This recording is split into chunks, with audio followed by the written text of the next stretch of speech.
حضرت آدم علیہ السلام کی توبہ کا واقعہ نہایت ہی دلگیر اور ایمان افروز ہے۔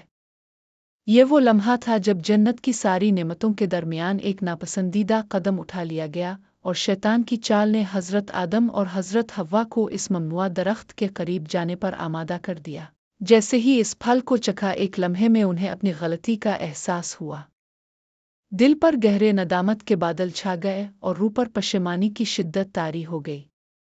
حضرت آدم علیہ السلام جو اللہ کے سب سے پہلا نبی اور انسان تھے، جانتے تھے کہ وہ اللہ کی نافرمانی کر چکے ہیں۔ ان کے دل میں ایک زبردست خوف پیدا ہوا کہ کہیں اللہ انہیں ہمیشہ کے لیے اپنی رحمت سے دور نہ کر دے۔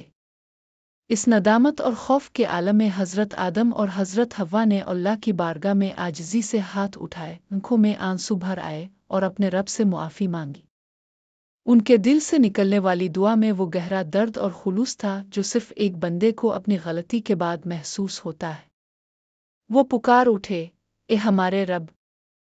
ہم نے اپنی جانوں پر ظلم کیا، اگر تو نے ہمیں معاف نہ کیا اور ہم پر رحم نہ فرمایا تو ہم یقیناً خسارہ پانے والوں میں سے ہو جائیں گے۔ یہ وہ لمحہ تھا جب اللہ تعالیٰ کی بے پایاں رحمت اور مغفرت ظاہر ہوئی۔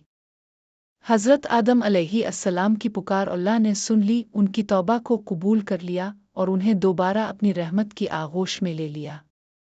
یہ واقعہ ہمیں یاد دلاتا ہے کہ اللہ کا در ہمیشہ کھلا ہے، وہ کبھی اپنے بندوں کو مایوس